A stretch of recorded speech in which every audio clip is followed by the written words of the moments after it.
नेपरा ने ₹4.34 फी यूनिट इजाफे की मंजूरी दे दी। इजाफा जुलाई की माहाना एडजस्टमेंट कीमत में किया गया। शहरी हुकूमती फैसले पर सीखपा।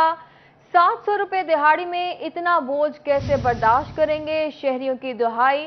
नेपरा ने ₹4.34 फी यूनिट इजाफे की मंजूरी दे दी। इजाफा जुलाई की माहाना एडजस्टमेंट कीमत में किया गया। शहरी हुकूमती फैसले पर सीखपा। कहते हैं ₹700 दिहाड़ी कमाने वाला शख्स इतना बोझ कैसे बर्दाश्त करेगा। हर चीज की कीमत आसमान पर पहुंच गई। इखराजात पूरे नहीं हो रहे। हुकूमत को बिजली की कीमत में हालिया इजाफा वापस लेना चाहिए।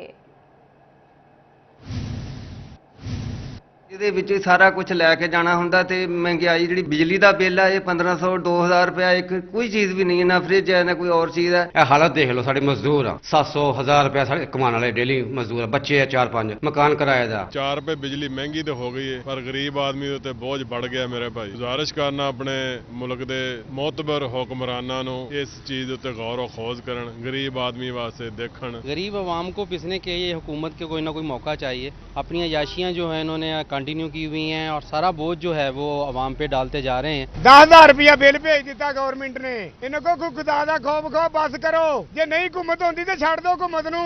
ਤੇ ਸਾਨੂੰ ਇਹ ਜੋ ਕੁਝ ਮਹਿੰਗਾਈ ਸਾਡੇ ਨਾਲ ਕਰੀ ਜਾਣ ਦੀ ਹੈ, ਲੱਗਦਾ ਸੀ ਸਵੇਰੇ ਜਾਂ ਪਰਸੋਂ ਨੂੰ ਖੁਦਕੁਸ਼ੀ ਕਰ ਲੈਣੀ ਆ ਹੁਣ ਜੋ ਤੁਸੀਂ ਕਰਨ ਦੇ ਜੇ 12 ਰੁਪਏ ਵੀ ਆਉਂਦੇ ਆ, ਤੁਹਾਡੀ ਕੁੜੀ ਮੌਜਾਂ ਲੈਣ ਲਈ ਆ, ਸਾਨੂੰ ਤੁਸੀਂ ਜਲੀਲ ਕਰੀ ਜਾਂਦੇ ਜੇ।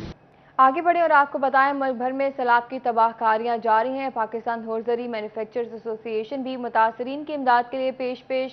पाकिस्तान हौजरी मैन्युफैक्चरर एसोसिएशन के तमाम मेंबरान मुतहरिक हो गए। पहले फेज में तमाम मेंबरान की जानिब से 1 करोड़ रुपया इकट्ठा किया गया। दूसरे फेज में मजीद 1 करोड़ जमा करके सैलाब ज़दगान को अतिया किया जाएगा। इसी बारे में तफसीलात जान लेते हैं अहमद साद से। जी अहमद, बताइएगा। हाँ जी बिल्कुल, पाकिस्तान के बोल आके जो सैलाब की ज़िद में आके जो हैं वो मुतासिर हुए हैं और वहाँ के जो लोग हैं वो घरों से बेघर हो गए हैं। इस हवाले से पूरे मुल्क में से जो है वो इमदाद की जा रही है। हर अदारा जो है पेश है। इसी हवाले से Pakistan housing manufacture exporter association की जानिब से भी जो है वो 1 करोड़ इकट्ठा कर दिया गया और दूसरे 2 करोड़ के लिए जो है वो इकट्ठा करके उन्हें भिजवा दिया जाएगा। इस हवाले से ग्रुप लीडर जो हैं हाजी सलामत हमारे साथ मौजूद हैं, उनसे पूछती हैं। जी सर, ये बताइएगा कि और आप जैसे कि आप 1 करोड़ आपने जमा कर लिया, मजीद कर रही हैं, तो सर किस तरह से जो है हम और उनकी मदद कर सकते हैं? बिस्मिल्लाहिर्रहमानिर्रहीम। ये बहुत बड़ा टारगेट है और कम से कम सैलाब ज़दगान को आबाद करने के लिए मिनिमम जो 5 से 10 साल चाहिए। तो ये ऑन गोइंग प्रोसेस है। हम अपने मेम्बरान से रिक्वेस्ट की है। आज हमने 1 करोड़ का टारगेट रखा था, वो इंशाल्लाह हमने पूरा कर लिया। अगले फेज़ में थोड़े दिनों बाद हम 1 करोड़ रुपया और इकट्ठा करेंगे और उसके बाद हम सैलाब ज़दगान की इंशाल्लाह ताला मदद करेंगे पूरे पाकिस्तान में। अच्छा सर, ये बताइएगा अपने आपके जो मेंबर्स हैं उनकी जो काविश है, इस काविश पे आप क्या उन्हें कहना चाहते हैं? हमारे जो मेंबर हैं बढ़ चढ़ के हिस्सा ले रहे हैं और जो नहीं इधर मौजूद उन्होंने भी हमसे प्रॉमिस किया कि वो जैसे ही आते हैं इधर, कोई फैसलाबाद में कोई आउट ऑफ कंट्री है, जैसे ही आएंगे तो इंशाल्लाह ताला इसमें बढ़ चढ़ कर हिस्सा लेंगे। हाँ जी बिल्कुल, PHMA की जानिब से भी जो है वो बढ़ चढ़ कर हिस्सा लिया जा रहा है। अमदाद करने के लिए जो है वो 1 करोड़ फर्स्ट फेज़ में इकट्ठा कर लिया गया और दूसरे फेज़ में जो है वो 1 करोड़ और इकट्ठा करके उन्हें जो है पहुंचा दिया जाएगा। हर इदारा पेश है। इसी वाले से PHMA की भी जो है वो बड़ी काविश जो है सैलाब ज़दगान जो कि 2 करोड़ ने की इमदाद का सिलसिला जारी है। शुक्रिया अहमद साद तफसीलात के लिए। लालच और हवस ने वफात पाने वाले रेलवे मुलाजमीन को भी न छोड़ा। रेलवे हाउसिंग सोसाइटी में 300 प्लाटों की गैर कानूनी अलॉटमेंट का इंकशाफ हुआ। बेशतर फौत होने वाले मुलाजमीन के प्लाट कोऑपरेटिव हाउसिंग सोसाइटी के अमले की मुबैना मिलीभगत से प्राइवेट अफराद को अलॉट कर दिए गए। रेलवे हाउसिंग सोसाइटी में 300 प्लाटों की गैर कानूनी अलॉटमेंट का इंकशाफ सामने आ गया। बेशतर वफात पाने वाले मुलाजमीन के प्लाट कोऑपरेटिव हाउसिंग सोसाइटी के अमले की मुबैना मिली भगत से प्राइवेट अफराद को अलॉट कर दिए गए। वफात पाने वाले मुलाजमीन के नाम पर अलॉटमेंट से कोऑपरेटिव हाउसिंग सोसाइटी के अमले ने मुबैना तौर पर करोड़ों रुपए बनाए। मुलाजमीन ने रेलवे हेडक्वार्टर्स को खत लिख दिया। जब फरोख्त हुआ है, जब हमारे कागजात गुम हो गए, हम FIR की रिपोर्ट लेकर गए कि हमारे कागज निकाल के दो, तो उन्होंने हमारी कोई सुनाई नहीं की, किसी अफसर ने। रेलवे मुलाजमीन का कहना है कि रेलवे हाउसिंग सोसाइटी में कोऑपरेटिव हाउसिंग सोसाइटी का अमला मन मर्जियां कर रहा है। बेशतर प्लाटों की गैर कानूनी अलॉटमेंट मुर्दा मुलाजमीन के नाम पर की गई। रेलवे हुकाम होश के नाखुन ले और कोऑपरेटिव हाउसिंग सोसाइटी के अमले के खिलाफ कार्रवाई अमल में लाए। रेलवे का है प्लाट सारे खाली उनके हैं और उन्हीं के से थे, लेकिन इन्होंने डिपार्टमेंट ने कोऑपरेटिव डिपार्टमेंट ने आकर यहाँ पे कब्जा किया और जाली अलाटमेंट के ज़रिए सारे ये प्लाट अब 100 से ज़्यादा 150 से ज़्यादा प्लाट इन्होंने जो कब्जा भी करवा दी। रेलवे हाउसिंग सोसाइटी में मुर्दा मुलाजमीन के प्लाटों की गैर कानूनी अलॉटमेंट से रेलवे के हकदार मुलाजमीन घरों से महरूम हैं। कैमरामैन मोहम्मद जुनेद के साथ अवैस अली, सिटी 41 फैसलाबाद। जंग में गोजरा रोड से टोबा रोड को मिलाने वाली शाहराह शाम होते ही अंधेरों की नजर होने लगी। रेलवे स्टेशन को जाने वाले रास्ते पर स्ट्रीट लाइट्स ही मौजूद नहीं। स्ट्रीट लाइट्स न होने की वजह से चोरी और डकैती की वारदातों में इजाफा होने लगा। शहरियों को शदीद मुश्किलात का सामना है। जिला इंतजामिया से नोटिस लेने का मुतालबा कर दिया। इसी पर मजीद बात करते हैं वसीम मजीद से। जी वसीम, कहिएगा। जी बिल्कुल, जंग में जो है वो टोबा रोड को गोजरा रोड से लिंक करने वाली रोड जो है ये तकरीबन 1.5 किलोमीटर की रोड है, जिस पर कोई स्ट्रीट लाइट मौजूद नहीं है। यहाँ पर रेलवे स्टेशन भी मौजूद है। रात को आने वाली गाड़ियों में जो है सफ़र करने वाले मुसाफिरों को यहाँ पर शदीद मुश्किलात का सामना करना पड़ता है। स्ट्रीट लाइट ना होने की वजह से यहाँ पर आए रोज़ रोड एक्सीडेंट के साथ साथ चोरी और डकैती की वारदातों में भी इजाफा होने लगा है। शहरी यहाँ पर शदीद मुश्किलात का सामना है। यहीं पर जो है रेलवे के मुलाजमीन हैं उनके क्वार्टर्स भी मौजूद हैं और उनका डेली यहाँ पर आना जाना है, लेकिन यहाँ पर स्ट्रीट लाइट्स ना होने की वजह से उन्हें शदीद मुश्किलात का सामना करना पड़ता है। हमारे साथ कुछ शहरी मौजूद हैं, इनसे बात करते हैं। सर बताइएगा, यहाँ पर स्ट्रीट लाइट्स नहीं है, क्या मुश्किलात हैं इससे? यहाँ पे लाइट्स भी नहीं है, रोड के साथ साथ दरख्त भी बहुत बड़े हैं, रात को जंगल का मंजर होता है, यहाँ से आने जाने के लिए मुश्किल होती है। हम यहीं के रिहायशी हैं, रात को कहीं जाना भी पड़ जाए 2-3 बंदे साथ लेके जाते हैं ताकि हमें कोई डकैती वगैरह ना कर ले। ना पुलिस यहाँ पे चेकिंग करने के लिए आती है, ना यहाँ पे लाइट्स हैं। नए रोड बढ़ने की वजह से बड़ी गाड़ियाँ भी आती हैं जो एक्सीडेंट का सबब बनती हैं। हुकूमत को इस बात का नोटिस लेना चाहिए, यहाँ पर झाड़ियाँ वगैरह कटवाई जाएँ, लाइट्स वगैरह लगाई जाएँ ताकि पता चले कि एक रोड है जहाँ से इंसान या शहरियों को मुश्किलात का सामना बहुत है। बिल्कुल मुश्किलात का सामना है। यहाँ पर रेलवे स्टेशन मौजूद है तो बड़ी तादाद में मुसाफिर भी यहाँ पर आते हैं, उन्हें भी मुश्किलात का सामना करना पड़ता है। चोरी और डकैती की वारदातों में इजाफा हो रहा है, इस पर क्या कहेंगे? कई बार तो ट्रेन पे भी चोरी हुई है, कोई इस साइड पे लाइट्स हैं ही नहीं, कभी औरतों के पर्स लेके चले जाते हैं, कभी बैग वगैरह खोंस के भाग जाते हैं। 3-4 वारदातें पिछले महीने ही हुई हैं। अब तो ट्रेन आती नहीं है, आती रात के टाइम है जहाँ इधर लाइट्स हों, फिर प्रॉपर चेक एंड बैलेंस हो, पुलिस वाले हों ताकि इन चोरियों को रोका जा सके। हुकूमत से यही मुतालबा है कि जल्द से जल्द इधर नोटिस लिया जाए। जी बिल्कुल, हुकूमत से मुतालबा है कि नोटिस लिया जाए। भाई आप बताइएगा, आप यहाँ पर रहते हैं, मकामी लोग हैं, क्या मुश्किलात का सामना करना पड़ता है? यही बहुत अंधेरा होता है, बहुत आने जाने का डर रहता है, बस यही कहना चाहते हैं। जी बिल्कुल, यहाँ पर मकामी लोग जो है वो भी खासे परेशान नज़र आते हैं। इसी के साथ क्योंकि यहाँ पर रेलवे स्टेशन मौजूद है तो रात के औकात में आने वाली गाड़ियों पर सफ़र करने वाले मुसाफिरों को जो है वो शदीद मुश्किलात का सामना करना पड़ता है। स्ट्रीट लाइट्स ना होने की वजह से यहाँ पर चोरी और डकैती की वारदातें मामूल की बात हैं। जी, स्ट्रीट लाइट्स न होने की वजह से चोरी और डकैती की वारदातों में इजाफा रिकॉर्ड किया गया। शुक्रिया वसीम तफसीलात के लिए। ज़राई स्कीमों के लिए फंड्स जारी कर दिए गए। अयूब रिसर्च में आर्मी सेंटर की अपग्रेडेशन के लिए 1 करोड़ 92 लाख के फंड्स जारी किए गए। महकमा CNW की जानिब से नोटिफिकेशन जारी कर दिया गया। अयूब रिसर्च सेंटर में आर्मी सेंटर की अपग्रेडेशन का काम महकमा बिल्डिंग सर अंजाम देगा। इसी पर तफसीलात जान लेते हैं इमरान असलम से। जी इमरान, बताइएगा। जी बिल्कुल, एग्रीकल्चर स्कीमों के हवाले से महकमा CNW की जानब से फंड जारी कर दिए गए हैं। फैसलाबाद अयूब रिसर्च में आर्मी सेंटर की अपग्रेडेशन के लिए 1 करोड़ 92 लाख के फंड जारी कर दिए गए हैं। महकमा CNW की जानब से चीफ इंजीनियर बिल्डिंग्स को नोटिफिकेशन जारी कर दिया गया है। नोटिफिकेशन के तहत महकमा बिल्डिंग 1 करोड़ 92 लाख की अजाफी फंड से अयूब रिसर्च में आर्मी सेंटर की अपग्रेडेशन का काम मुकम्मल करेगा। ये स्कीमें ADB स्कीम 2021 और 22 में शामिल हैं। इस स्कीमों के लिए फंड मुख्तस किए गए थे और फैसलाबाद समेत सूबा भर में एग्रीकल्चर स्कीमों के हवाले से फंड जारी कर दिए गए हैं। अयूब रिसर्च आर्मी सेंटर की अपग्रेडेशन के लिए मजीद इमरान तफसीलात के लिए। Green park Gulberg colony Faisalabad में सहूलियात का शदीद फुकदान है। शहरी कहते हैं ग्रीनरी को बेहतर रखने के लिए पानी वाला पंप भी मौजूद नहीं। ग्रीन पार्क गुलबर्ग कॉलोनी में सहूलियात का शदीद फुकदान है। शहरी कहते हैं 2 साल कबल PHA ने ग्राउंड का चार्ज संभाला, इससे कबल ग्राउंड की सूरत हाल इस हद तक बदतर ना थी। लाइटें इसकी नहीं है, इसका बिजली का मीटर उतार के ले गए हैं नशई वगैरह, اور متعدد بار میں PHA میں MNA MPA صاحب کو بھی اپنے ساتھ لے کر گیا ہوں، تشکیل شاہ صاحب کو، لیکن کسی کی انہوں نے سنوائی نہیں۔ 2 سال سے یہ لوارس پارک ہے، اور سب سے بری بات کہ 2 سال سے یہاں پر جو پانی کا پمپ لگایا گیا تھا اس کو بھی اکھاڑ دیا گیا ہے۔ گرین پارک کا سابقہ جنرل سیکرٹری رہ چکا ہوں، اور پہلے یہ پارک بہت ہرا بھرا ہوتا تھا۔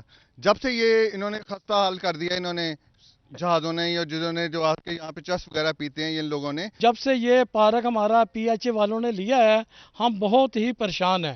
کتے آوارہ گرد یہاں پہ ہر وقت گھومتے رہتے ہیں، اس کی جو اسٹریٹ لائٹ ہے وہ بھی اپنا نہیں جلتی، یہاں پہ کوئی مالی کا انتظام نہیں ہے۔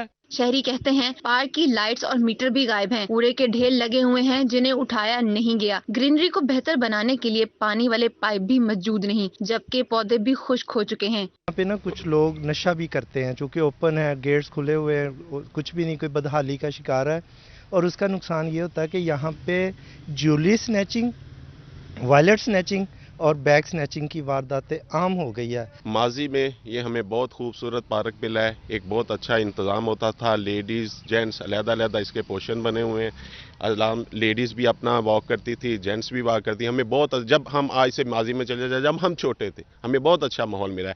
آج ہمارے بچے ہو گئے، ان کو یہ ہم ماحول دے رہے ہیں، یہ کیا ہے ہمارے ساتھ؟ یہ گرین پارک ہے، ہمیں یہ گرین چاہیے۔ تفریح کے لیے بنایا گیا پارک صرف میدان بن کر رہ گیا ہے، بچوں کے کھیلنے کی جگہ کھنڈرات میں تبدیل ہو رہی ہے، جس سے سرگرمیاں بھی متاثر ہو رہی ہیں۔ جب ہم اسکول سے تھکے آتے ہیں یا پڑھنے کے بعد جب ہم تھکتے ہیں، اس کے بعد جب ہم یہاں کھیلنے آ جاتے ہیں تو اس کے بعد یہاں پہ آوارہ جانور ہوتے ہیں جس کی وجہ سے ہم کھیل نہیں سکتے۔ یہی وجہ ہے کہ ہم یہاں کھیل نہیں سکتے، لیکن ان آوارہ جانوروں کو یہاں سے نکالا جائے تاکہ ہم سکون سے کھیل سکیں۔ گرین پارک ہے، یہاں پر ہم جب کھیلنے آتے ہیں وہاں یہاں پر کتے گھوم رہے ہوتے ہیں، ہم کھیل نہیں سکتے، نشئی بہت ہوتے ہیں۔ میری یہی درخواست ہے اس کو صحیح کیا جائے جلد سے جلد۔ پارکس ماحول کو آلودہ ہونے سے بچاتے ہیں، صفائی اور سہولیات کا خاص خیال رکھا جائے تاکہ ارد گرد کے لوگ بھی صحت مند زندگی گزار سکیں۔ کیمرامین عقیل نقاش کے ساتھ خزہ لیاقت، سٹی 41 فیصل آباد۔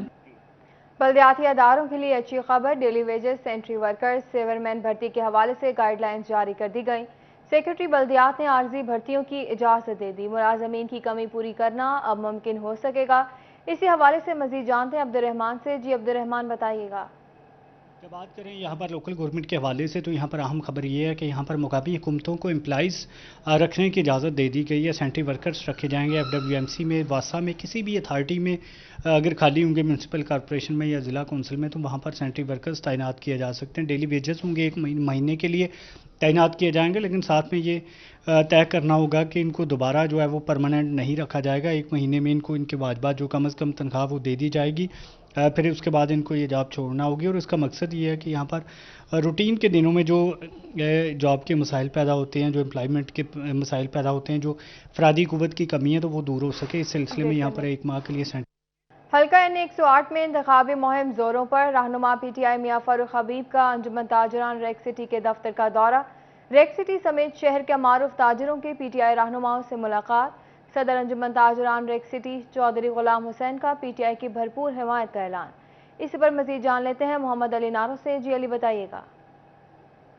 جی بالکل، حلقہ N108 میں جیسے جیسے الیکشن قریب آتا جا رہا ہے ویسے ویسے جو الیکشن مہم ہے وہ بھی تیز ہوتی جا رہی ہے۔ پاکستان تحریک انصاف کے مرکزی سیکرٹری اطلاعات میاں فاروق حبیب کی جانب سے ریک سٹی جو انجمن تاجران کا دفتر ہے اس کا دورہ کیا گیا ہے، تاجران سے بات چیت کی گئی ہے، ملاقات کی گئی ہے۔ ان سے جانتے ہیں سر، آج آپ نے دورہ بھی کیا ہے، تاجران سے بات بھی کی ہے، کیا کہیں؟ دیکھیں، یہ تاجر برادری ہماری جو ہے یہ ہمارا فخر ہے، اور خاص طور کے اوپر ریک سٹی جو ہے وہ پاکستان کی 3ری بڑی مارکیٹ ہے موبائل کمپیوٹر کے حوالے سے، تو یہاں پہ ان کی بڑی افیکٹونیس ہے۔ بہت سارے احباب جو ہیں ان کا تعلق میرے حلقے سے بھی ہے، تو آج ہم ان کے پاس آئے ہیں خان صاحب کا حقیقی آزادی کا جو ہے وہ پیغام لے کر، اور حلقے میں ان سے سپورٹ لینے کے لیے بھی ان کی مہربانی ہے کہ یہ ہمیشہ ساتھ جو ہے وہ تعاون کرتے ہیں۔ باقی کچھ ان کے مسائل ہیں انشاءاللہ جو صوبہ پنجاب کی حد تک ہے وہ بھی ہم سارٹ آؤٹ کریں گے، اور نیکسٹ خان صاحب انشاءاللہ جب دوبارہ وزیر اعظم بنیں گے تو یہ IT سیکٹر کو پروموٹ کرنے کے لیے جو بیجا ٹیکسز ایسے امپورٹڈ حکومت کی طرف سے لگائے گئے ہیں، جس طرح ابھی کمپیوٹرز کی امپورٹ کے اوپر بین ہے، اس کو بھی انشاءاللہ آگے ختم کریں گے، تاکہ ہر گھر میں جو ہے وہ کمپیوٹر ہو، انفارمیشن ٹیکنالوجی سے لوگ جن کو پتہ ہو تو وہ اس سے بہت زیادہ زر مبادلہ کما کر آج کا نوجوان پاکستان لا سکتا ہے۔ سر، उम्मीद जो आपकी मुहिम है उसके हवाले से बताइए कैसे चल रही है। दूसरा जो मुखालिफ उम्मीदवार हैं नून लीग की, उनका कहना है कि इब्रानाज जो है वो शिकस्त दी जाएगी हल्के में, क्या कहना है? देखें, ज़ाहिरी बात है वो पहले कबूल कर रहे हैं कि इब्रानाज शिकस्त होगी उनको, और कैंपेन भरपूर है, और इस इम्पोर्टेड हुकूमत को जो है वो कोई भी वोट देने को तैयार नहीं है। इंशाल्लाह इमरान खान साहब ना सिर्फ यहाँ से जीतेंगे बल्कि भारी अक्सरियत से जीतेंगे। बिल्कुल, मियाँ साहब का कहना है कि भारी अक्सरियत से जीतेंगे। यहाँ पे सदर जो है गुलाम हुसैन साहब वो भी मौजूद हैं। सर, आपके यहाँ पे विजिट भी किया गया मियाँ फ़ारूक हबीब की जानिब से, क्या बातचीत हुई है, क्या कहना चाहिए? जी बिस्मिल्लाहिर्रहमानिर्रहीम। सबसे पहले मैं आपका शुक्रिया अदा करता हूँ कवरेज के ऊपर। देखिए, मियाँ फ़ारूक हबीब साहब हमारे पाकिस्तान का एसेट्स हैं, सरमाया हैं, और इनकी कॉल के ऊपर अल्हम्दुलिल्लाह जो इधर हमारे ताजरान भाई हैं, इनके वोटर हैं, सपोर्टर हैं, एक ही बात है, इनकी शक्ल में पाकिस्तान को आखिरी किरण, आखिरी उम्मीद नज़र आ रही है। आपने भी दुआ करनी है, हम सब ने मिलकर सपोर्ट करना है, हमने अपने बच्चों का रोशन मुस्तकबिल मिलजुल कर बनाना है। इसके लिए ये अपना भरपूर किरदार अदा करेंगे। आप इस चीज़ से देख लें कि अभी तक जो रेक्सिटी कंप्यूटर प्लाजा यहाँ 850 शॉप्स हैं, कभी ऐसा नहीं हुआ कि सिर्फ पीटीआई है यहाँ पर, और इंशाल्लाह ताला पीटीआई ही जो है ये पाकिस्तान की तकदीर बदलेगी। जी बिल्कुल, इनका यही कहना है कि जो पाकिस्तान तहरीक इंसाफ है वो उम्मीद की आखिरी किरण है। मोहम्मद अली नारो अपडेट कर रहे थे, शुक्रिया आपका। तालीमी बोर्ड फैसलाबाद ने मैट्रिक इम्तिहान में फेल या किसी मजमून में रह जाने वाले तलबा के लिए दूसरी सालाना इम्तिहानात का शेड्यूल जारी कर दिया। जिन स्टूडेंट्स की सप्ली या फुल फेल हैं, इनके इम्तिहानात 6 अक्टूबर को होंगे। उम्मीदवार 12 सितंबर तक सिंगल फीस, 16 सितंबर तक डबल फीस और 19 सितंबर तक 3 गुना फीस के साथ सेकेंड एनुअल इम्तिहानात का दाखिला भिजवा सकेंगे। इसी पर तफसीलात से जान लेते हैं अपने नुमाइंदा जहांगीर अशरफ से। जी जहांगीर, कहिएगा। जी, तालीमी बोर्ड फैसलाबाद की तरफ से मैट्रिक इम्तिहानात के नताइज का ऐलान किया गया। उसमें फेल या सप्ली वाले जो तलबा हैं उनके लिए दूसरे सालाना इम्तिहानात का शेड्यूल जारी कर दिया गया है। इस हवाले से सप्ली या फुल फेल होने वाले जो तलबा हैं वो सेकंड एनुअल इम्तिहानात 6 अक्टूबर से दे सकेंगे, जिसमें दाखिले के लिए जो शेड्यूल भिजवाया गया है उसके मुताबिक उम्मीदवार 12 सितंबर तक सिंगल फीस के साथ अपना दाखिला भिजवा सकेंगे। लेकिन अगर वो 12 सितंबर तक अपना दाखिला नहीं भिजवाते तो उन्हें 16 सितंबर तक डबल फीस जमा करवाना होगी, जबकि मजीद ताखीर की सूरत में 19 सितंबर तक 3 गुना फीस के साथ दाखिला जो है वो भिजवाया जा सकेगा। सेकंड एनुअल इम्तिहानात के लिए तालीमी बोर्ड की तरफ से अब सप्लीमेंट्री इम्तिहानात का नाम जो है उसको भी तब्दील कर दिया गया है और इसको सेकंड एनुअल इम्तिहान का नाम दिया गया है। इस हवाले से जो भी उम्मीदवार पहली दफा इम्तिहान देना चाहते हैं वो सेकंड एनुअल इम्तिहान में दाखिला नहीं भिजवा सकेंगे, जबकि सिर्फ जो सप्लीमेंट्री या फेल होने वाले तलबा हैं वही सेकंड एनुअल इम्तिहान दे सकेंगे। जी शुक्रिया जहांगीर अशरफ तफसीलात के लिए। चीफ एग्जीक्यूटिव फेस्को चौधरी बशीर अहमद की सार्फिन की शिकायत के अजाले के लिए ई कचहरी। सीईओ फेस्को ने सार्फिन के ऑनलाइन मसाइल सुने। ई कचहरी में चीफ इंजीनियर ऑपरेशन नजर मोहम्मद समेत दीगर अफसरान ने शिरकत की। इसी बारे में मजीद जान लेते हैं अवैस अली से। जी अवैस, बताइएगा। आज बिल्कुल सार्फिन की शिकायत के अजाले के लिए फेस्को हेडक्वार्टर में चीफ एग्जीक्यूटिव फेस्को चौधरी बशीर अहमद की जानिब से एक कचहरी लगाई गई और सार्फिन के जो ऑनलाइन मसाइल हैं वो सुने गए। इस वक्त वो हमारे साथ मौजूद हैं, जानते हैं इस वाले से उनका क्या कहना है। अच्छा सर, किस तरह के ज़्यादातर जो मसाइल हैं लोगों की जानिब से इस ई कचहरी में रखे गए? बिस्मिल्लाहिर्रहमानिर्रहीम। ये वाली ई कचहरी भी रूटीन की कचहरी है जी, जो हम एक महीने में 2 कचहरी करते हैं। तो इसमें अभी जो ज़्यादातर कंप्लेंट्स आ रही हैं वो FPA की हैं। तो FPA मैंने इनको इंटीमेट किया, जिनके जून के महीने में 200 यूनिट्स की कंजम्पशन थी, उनके बिल हमने ठीक करके FPA निकाल के और उसकी 6 सितंबर तक डेट एक्सटेंड करके लोगों के घर में बिल पहुंचा दिया। और वो प्रिंटेड बिल हैं, कोई मैनुअल उसमें करेक्शन नहीं है। ये हमें प्राइम मिनिस्टर शहबाज शरीफ साहब और हमारे मिनिस्ट्री की तरफ से जो डायरेक्शन थी उसको हमने फॉलो किया। कुछ कंप्लेंट्स आ रही हैं न्यू कनेक्शंस की, तो न्यू कनेक्शन की वैसे कि हमारे पास इस वक्त 40,000 मीटर आ गए हैं, जो हमने तकसीम कर दिए हैं अपने सब डिवीज़न में, डिवीज़न में, और इतनी ही हमारी जो रिक्वायरमेंट थी, जो कनेक्शन हमारे पेंडिंग थे। तो इंशाल्लाह ताला 4 से 5 दिन में वो कनेक्शन भी लग जाएंगे, तो ये जो न्यू कनेक्शन की कंप्लेंट है वो भी आलमोस्ट निल हो जाएगी। जी बिल्कुल, जैसा कि आपने सुना कि वो सार्फिन जो रिलीफ के हकदार हैं उनको सब डिवीज़न और डिवीज़न दफातर आने की ज़रूरत नहीं है, बल्कि ऑनलाइन जो है वो फेस्को की जानिब से उनको रिलीफ फराहम कर दिया जाएगा। तफसीलात के लिए सैलाब ने मुल्क में तबाही मचा दी। सैलाब ज़दगान के बरवक्त इमदाद के लिए महकमा सोशल वेलफेयर की फलाही तंजीमों को किरदार अदा करने की तलकीन की गई। इसी पर बात करते हैं ब्यूरो चीफ जंग मोहम्मद रमज़ान मिर्ज़ा से। जी रमज़ान मिर्ज़ा, आगाह कीजिएगा। اس وقت بھی ملک کے بہت سے حصوں میں سیلابی صورتحال ہے اور اس سیلاب کی وجہ سے بہت سے جو لوگ ہیں، افراد ہیں، وہ متاثر ہوئے ہیں۔ بہت سے افراد کے پاس رہنے کو چھت نہیں، کھانے کو روٹی نہیں، اور بچے جو ہیں وہ پیاس اور دودھ کے بنا جو ہے وہ بلک رہے ہیں۔ اس حوالے سے جہاں پر دیگر اداروں کی جانب سے کوشش کی جا رہی ہے، مخیر حضرات کی جانب سے کوشش کی جا رہی ہے، تو جھنگ کے اندر سوشل ویلفیئر ڈپارٹمنٹ کی جانب سے جو مخیر حضرات ہیں اور جو مختلف این جی اوز کے ریپریزنٹیٹیوز ہیں، ان کے حوالے سے آج ایک جو ہے وہ مختصر اجلاس بھی ہوا ہے اور فیصلہ کیا گیا ہے کہ آنے والے دنوں کے اندر نہ صرف سیلاب زدگان کے لیے امداد اکٹھی کی جائے گی بلکہ اس کو بر وقت اور مؤثر انداز میں پہنچایا بھی جائے گا۔ ہمارے ساتھ ڈپٹی ڈائریکٹر موجود ہیں، سے بات بھی کرتے ہیں۔ اظہر صاحب، کیا پلاننگ جو ہے وہ کی جا رہی ہے تاکہ سیلاب زدگان تک پہنچا جا سکے اور یہاں سے کلیکشن کا کیا طریقہ کار ہے؟ جی بسم اللہ الرحمن الرحیم، ہم نے این جی او کوآرڈینیشن کونسل کے پلیٹ فارم پر انشاءاللہ صبح جو ہے نا وہ اپنا ایک ریلیف کیمپ جو ہے نا وہ لگا رہے ہیں، جس میں ہم لوگوں نے سول سوسائٹی کو رمضان آپ اپڈیٹ کر رہے تھے، شکریہ آپ کا۔